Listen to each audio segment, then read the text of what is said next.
in a conversation about whether he'd seen the film Hamnet or not, he revealed that he wasn't feeling calm enough at the moment to watch it. I kind of know what he means, but he wouldn't feel calm at the moment, would he? John Sopel is here has joined me to talk more about this.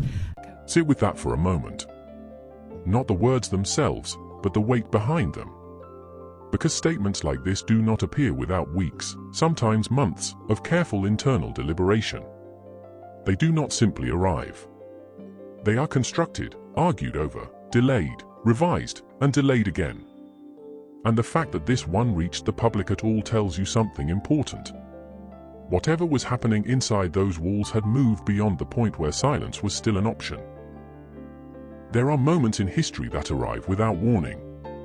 One sentence. One statement. And the world you knew the morning before simply ceases to exist. This was one of those moments. The palace released the statement in the late hours, when most of Britain was still moving through the ordinary rhythm of an ordinary day. And then the phones lit up. The newsrooms shifted. The front pages that had already been set began to change. Because what arrived in that statement was not a health update. Not a scheduled announcement. What arrived was a confirmation that the institution that has anchored this nation for over 1,000 years had reached a point of no return. King Charles can no longer lead. I want you to understand something before we go any further. This is not a story about a man failing. This is a story about a system making a decision. And systems like this one, ancient, protected, deeply resistant to disruption, do not make decisions like this unless they are left with absolutely no other choice. We're here at Buckingham Palace, which has been the home of the British monarch for some 200 years.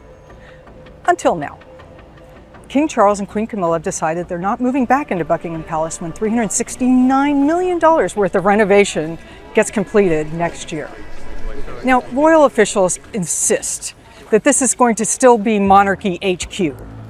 But Monarchy HQ isn't quite the same as King's Castle, which is really what Buckingham Palace has been up until now. Charles waited his entire life for the crown. 73 years as heir. Decades of watching, preparing, standing in a role designed to prepare him for a role he was never allowed to fill. And then the crown finally came.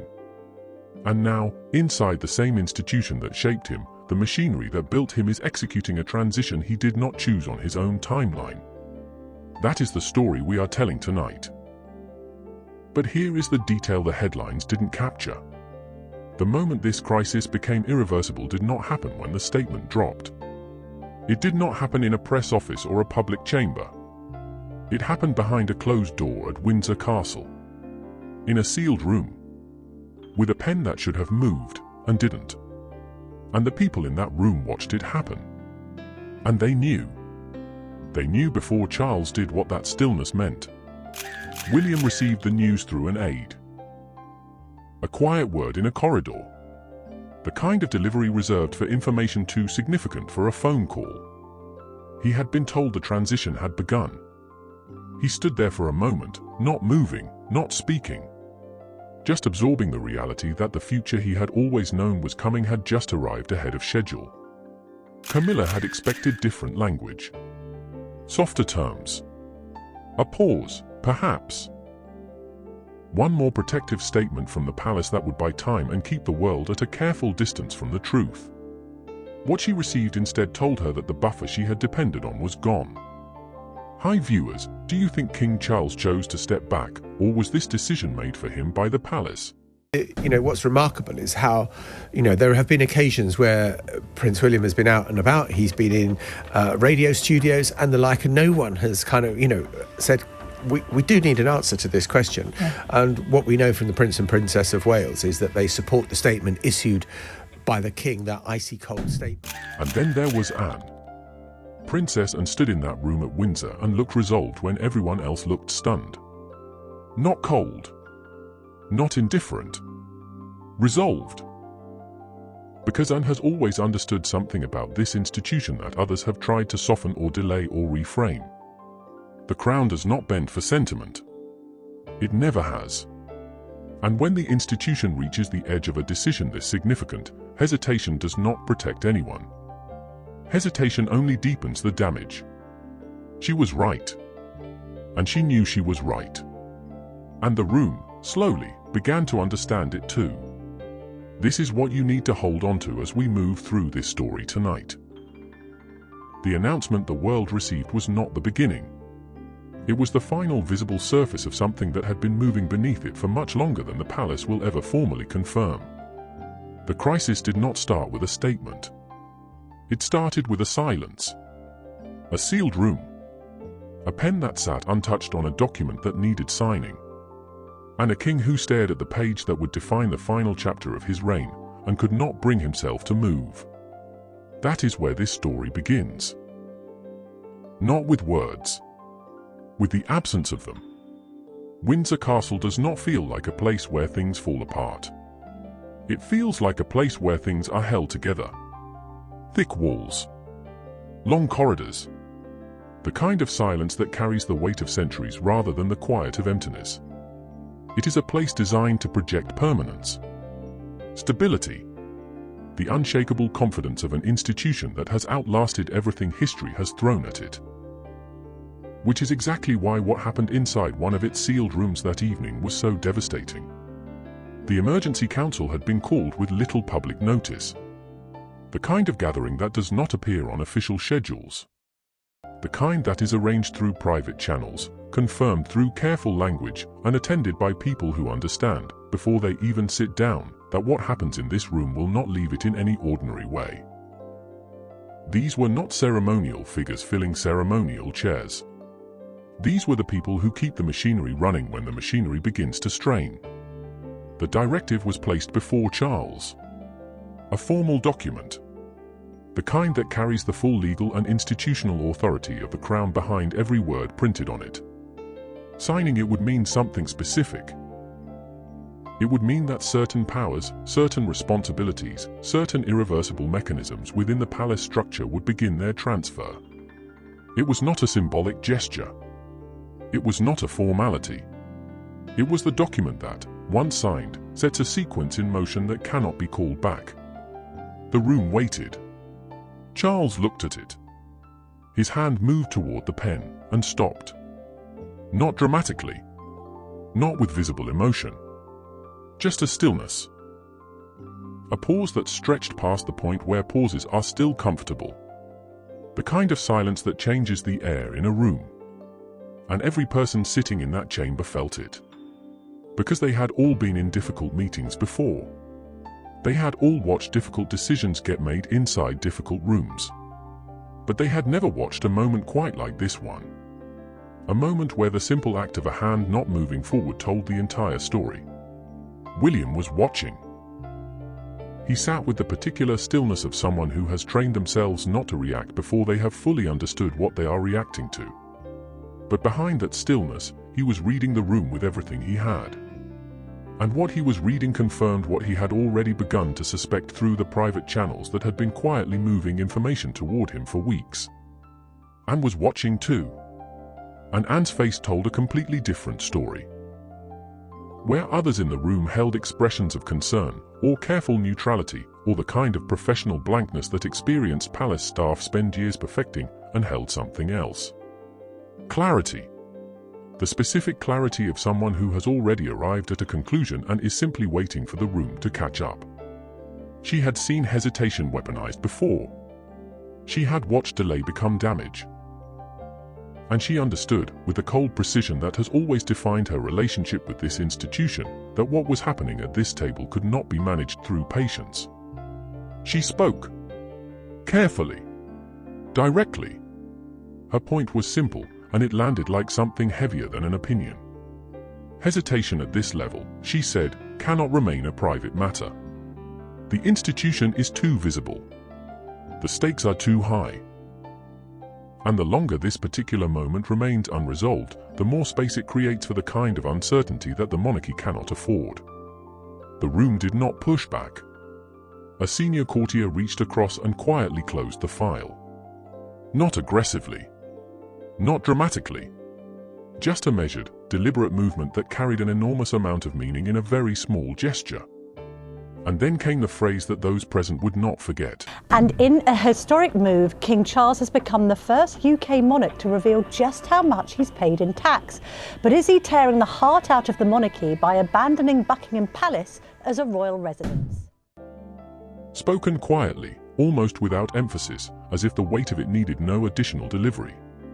This can no longer be shaped around private comfort. Camilla attempted to argue for patience. Her argument was not without logic. A staged transition. Softer language. A timeline that gave Charles room to move toward this on his own terms rather than being moved by the institution's terms. She made the case with the measured composure she has always brought to difficult palace moments. But the room had already shifted. The room had already begun moving forward. And when a room like that one reaches that point, arguments for delay do not slow it down. They simply mark the speaker as someone who has not yet accepted the direction of travel. Charles set the pen down. The sound it made was quiet. Just a small object returning to a hard surface. But in that room, in that silence, it carried the weight of everything that followed. Because every person present understood what the sound meant. It meant the directive would not be signed that evening. And it meant the directive not being signed was itself a form of answer. The palace now knew what it could not unknow. From that moment forward, abdication stopped being a rumor traded in careful whispers between informed sources. It stopped being a contingency discussed in hypothetical language behind carefully closed doors. It became a process. Quiet at first. Measured. The kind of movement that does not announce itself in public statements but that anyone watching the right corridors, the right meeting lists, the right personnel decisions would have recognized immediately. The directive was never signed. But something else happened in that room. Something that moved faster than the paperwork. Something that the palace could not contain once it left those walls and reached the person it was always going to reach. And the moment it reached William. The moment he understood that his father had not simply hesitated, but had handed the institution a truth it could never walk back, the prince understood that the conversation he had been dreading for months could no longer be postponed. He had to go to his father. Not as heir. Not as the future king. As a son. And what happened in that private room between father and son is the part of this story that no palace statement will ever fully capture. There are no cameras in this part of the story. No advisors. No aides standing at respectful distances with folders and careful expressions. No courtiers positioned near doorways to manage the tone of whatever happens next. What happened between Charles and William in those private moments happened in the kind of space that titles cannot survive. Where the institution, for a brief and devastating stretch of time, falls completely away. And what remains is just a father and a son trying to find words for something that neither of them is fully prepared to say. Charles arrived wanting more time. That much was clear from the way the conversation began. He came into that room still believing, or perhaps still hoping, that there was a version of this that could be managed differently. A softer announcement. A delayed timeline. Language that would allow the world to understand that he was stepping back from certain responsibilities without the word abdication being attached to the moment. He had constructed, in his own mind, a version of this transition that preserved something. Some authority. Some continued presence in the structure of the institution he had given his life to. William already knew that version did not exist. He had been receiving information through private channels for weeks. Careful, measured updates from people inside the palace machinery who understood that the heir needed to be prepared for a timeline that was moving faster than the family's public posture suggested. William had not been waiting for the father-son conversation to understand where things stood. He had been waiting for it because he knew his father deserved to hear certain truths from him directly rather than discovering them through the cold language of institutional process. The machine had already started. That was the first thing William had to make his father understand. The transition was not a future event being considered. It was not a contingency being prepared. It was already moving. Plans that required Charles' signature had been redirected. Responsibilities that had flowed through Charles's office for years were quietly being rerouted. The palace machinery, once set in motion by an institution that has survived by prioritizing its own continuity above every other consideration, does not pause for emotional readiness. Charles was not controlling the timing anymore. The institution was. What that realization does to a man who has spent his entire adult life preparing to lead that institution. Who has organized every year of his existence around the understanding that the crown was coming to him and that he would carry it with the full weight of his preparation behind him, is something that does not translate easily into language. Power does not feel theoretical when it begins to leave your hands. It feels like something physical. Something that was present in a room and is now moving toward a door. And then Charles asked the question. He asked it quietly, without accusation. With the specific vulnerability of someone who has held the question for a long time and can no longer carry it without saying it aloud. Have my own family lost faith in me? William did not answer immediately. The space between that question and its answer was one of the longest silences in that private exchange. Because the honest answer was complicated. And complicated answers, delivered too quickly, become weapons. William understood that. He sat with the question long enough to find the version of the truth that was honest without being brutal. Then he answered. Love, William told his father, cannot replace confidence. Not when the crown is involved. Not when the institution is watching. The family's love for Charles was not in question. It had never been in question. But love and confidence are not the same thing. And what the palace requires. What the monarchy has always required, across every reign, through every crisis, in every moment where a decision this significant has had to be made, is confidence. Specifically, the confidence of those closest to the center that the person holding the crown is able to hold it forward. Charles sat with that for a long moment. When he finally spoke again, what he said was not defensive. It was not the response of a man fighting the conclusion being placed before him. It was something quieter. Something more honest than defiance could ever be. Power feels different, he said, when it begins to leave your hands. And then came the moment that neither man had scripted. The moment that did not belong to the institution or the transition file or the carefully worded palace statement being prepared somewhere else in the building. Charles reached down. He removed the personal signet ring he had worn for years. Not a coronation piece, not a ceremonial object with formal legal weight, but a private symbol, deeply personal, connected to his own sense of identity within the monarchy. Buckingham Palace really did need some renovation, though. It had been a long time since it had electrical work, heat work, just the general renovation of a building that was built in the 1820s. But the palace is spinning this as the way to bring the public more back into the palace, perhaps increase the number of times a year you can visit.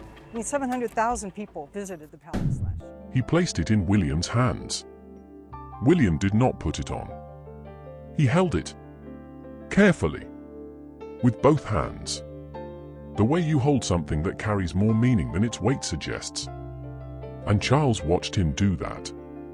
Watched his son receive that object with that particular restraint. And for the first time since the emergency council, for the first time since the pen had not moved and the file had been quietly closed and the machinery had started turning without him, Charles looked less afraid of the future. Not at peace. Not resolved in any clean or comfortable sense. But less afraid. As if the act of placing something precious into hands he trusted had released him from a weight he had not realized he was still carrying. The future was no longer something happening to him. He had, in that small and deeply human gesture, chosen to place something of himself inside it. William walked out of that room without triumph. Without the expression of a man who has crossed a threshold and feels the significance of what that crossing means. He walked out the way people walk out of rooms where something irreversible has just happened between people who love each other. Quietly. Carefully. With the full awareness that what just occurred between those walls was private in a way that no institution can reach. But outside those walls, the palace machinery had already moved further than either man knew. And Camilla was about to find out exactly what that meant. In the most direct way possible. The palace does not announce its internal decisions with drama. It never has. The institution that has outlasted empires, navigated revolutions, and absorbed the weight of centuries of human contradiction does not communicate its most significant moves through raised voices or visible confrontation. It communicates through lists, through access, through the quiet and precise language of who is invited into which room, whose name appears on which document, and whose name does not. Camilla arrived to find her name missing from a key private session. No explanation preceded it. No warning had been offered. No careful conversation with a trusted advisor had prepared her for the moment she looked at the revised meeting list and understood, without needing anyone to speak the words aloud, what its revision meant. She had been removed. Not from a peripheral meeting. Not from a secondary briefing. From the kind of session where decisions about the transition shape and timeline were being actively discussed. She stared at that list for a moment. And then she understood. A corridor she had moved through freely for years was now guarded. Not theatrically. Not with any visible display of restriction. Just a presence, quietly positioned, that communicated without a word that this particular section of the palace was no longer accessible in the same way. These are the gestures the institution makes when it is executing a transition. Small. Precise. Unmistakable to anyone who knows how to read them. She demanded an explanation. What she received instead was careful silence. Lowered eyes. The particular professional composure of people who have been instructed to say nothing and are executing that instruction with practiced discipline. The palace does not explain its internal movements to those it is moving past. It simply moves. On the other side of the building, William received the authority file. It was not a dramatic moment. No ceremony. No formal presentation. Just a document placed before him by someone who explained, with a kind of measured brevity that signals the full significance of what is being communicated, that certain decisions no longer required Charles's direct approval. That certain responsibilities had been formally redirected. That the transition had reached the stage where William's authority, in specific and defined areas, was no longer contingent on his father's sign-off. William looked at the file. Then he said 4 words that will define how this chapter of royal history is remembered by those who were present to hear them. Then we do this properly. Not with relief. Not with the energy of someone stepping into something they have long anticipated. With the specific gravity of a person who understands exactly what properly means in this context. It means no shortcuts. No internal disorder. No moment where the institution's transition becomes visible to the public as anything other than controlled, dignified, and deliberate. Whatever the cost of that standard, William was prepared to carry it. Charles walked toward a familiar office that afternoon. He paused at the door. He did not go in. And no one stopped him. No one appeared from a side corridor to gently redirect him.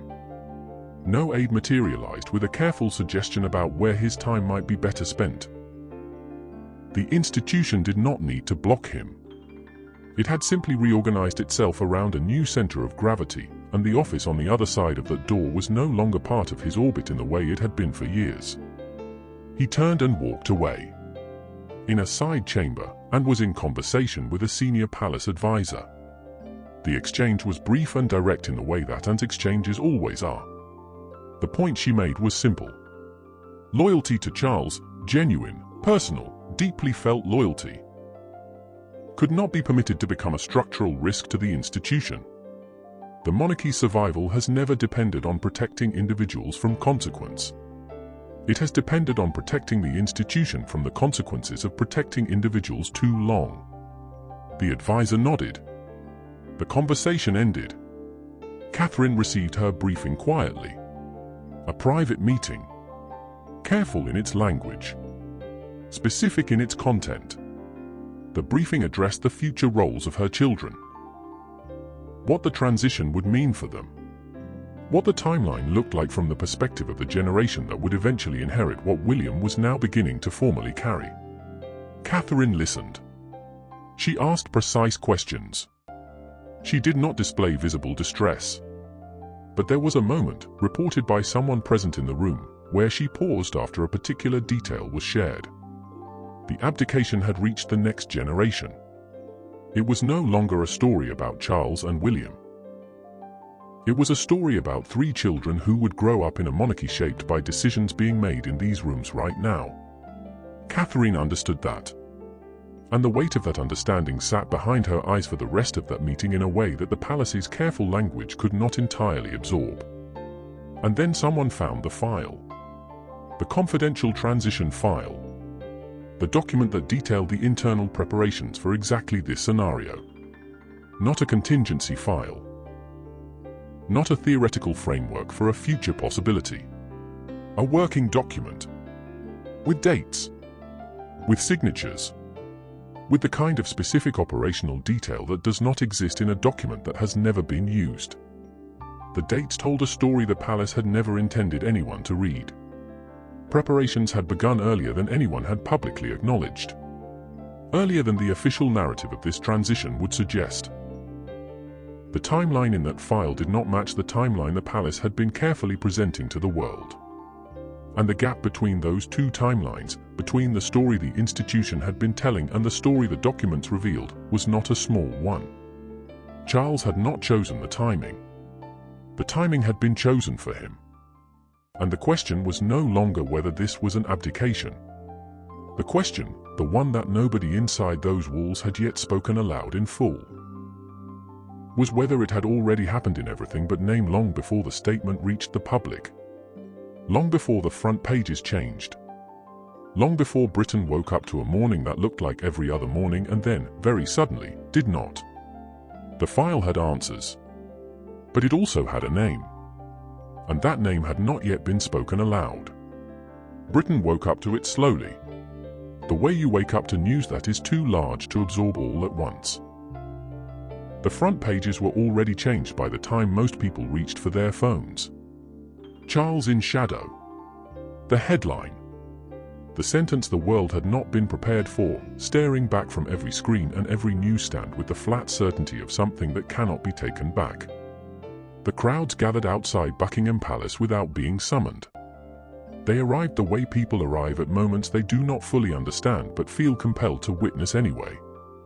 With flowers. With silence. With the particular expression of people standing at the edge of something historic, not yet sure what to feel about it, but certain that being present matters. Phones were raised. Photographs were taken. The silence between people who did not know each other carried more weight than most conversations. And then William appeared. His first public moment in the hours after the statement was brief. Carefully positioned. Controlled in the way that everything William does in public is controlled. Not with the coldness of someone suppressing emotion, but with the discipline of someone who understands that how he carries himself in this moment will shape what people believe about the institution he is now being asked to represent at its most uncertain point in years. He did not look triumphant. He looked like a man carrying something heavy that he had not chosen to carry today but was choosing, with every visible ounce of his composure, to carry correctly. The broadcasters studied his face. One presenter, watching the footage, said something that cut through the noise of all the political analysis and expert commentary filling the airwaves. Not the fall of a king, the presenter said. The closing of a chapter. That was the right framing. And it mattered. Because this was never a story about failure. Charles did not arrive at this moment because he lacked the intention or the preparation or the genuine love for the role he had waited his entire life to fill. He arrived here because institutions are larger than individuals. Because the monarchy's first obligation has always been to its own continuity rather than to the comfort of any single person within it. That is not cruelty. That is the architecture of something built to outlast everyone inside it. Survival won. Sentiment lost. Somewhere in the private quarters of the palace, Charles folded the announcement paper. Slowly. Without visible haste. He placed it in a drawer. And then he sat with the particular quietness of a man who has reached the other side of the most significant moment of his life and is still deciding what to make of it. He had not left in shame. He had not been removed in disgrace. He had not broken. He had not collapsed under the weight of what the institution had asked of him. He had simply reached the point where the crown required something he could no longer give it at full capacity. And the monarchy, ancient, unsentimental, built for exactly this kind of transfer, had done what it has always done when that moment arrives. It moved forward. Camilla faced a quieter kind of loss. The role she had worked toward through years of careful navigation and patient repositioning within the palace. The role that had finally, after everything, begun to take the shape she had imagined, was being reshaped by decisions made in rooms she was no longer invited into. Her influence had not disappeared entirely, but its form had changed. And the version of her future she had built in her mind was no longer the version the institution was now building around her. She would adapt. She always has. But adaptation is not the same as choice. And, when asked later about the weight of the role she had played in the events of those days, said something brief and entirely characteristic. History, she said, judges firmness before it judges kindness. She had made her position clear when clarity was needed. She had held her position when holding it was uncomfortable. She had accepted the cost of being the person in the room who said the thing no one else was prepared to say. She was at peace with that. Catherine stood beside the future with the particular composure of someone who knows the future has arrived ahead of schedule and has made a private decision not to flinch from it. Her children would grow up inside a monarchy shaped by these weeks, by these decisions, by the transition that was executed with the efficiency of an institution that has had centuries to perfect the art of moving forward without losing its footing. She was ready. Whether any of them had been given the chance to truly choose readiness, that is a different question entirely. And now we arrive at the detail that the palace has not confirmed. The transition file. The dates. The signatures. The operational preparations that began earlier than any official account of this story will acknowledge. William saw the contents of that file. He saw the full picture of what had been put in motion, when it had been put in motion, and by whose authority the earliest preparations had been authorized. And what he saw pointed to something the palace has been carefully avoiding. One person knew before anyone else that Charles would not finish this reign. One person had understood, with enough certainty to begin preparing formal documents months before the public was given any indication that this moment was approaching, that the transition was not a possibility, it was a destination. One person had set things in motion quietly, precisely, and early enough that by the time the rest of the family was processing what was happening, the groundwork had already been laid. That name has not been spoken aloud. Not in any official statement. Not in any of the briefings given to journalists working the story. Not in the carefully managed palace communications that have shaped every public narrative about these events since the statement dropped. But the file exists.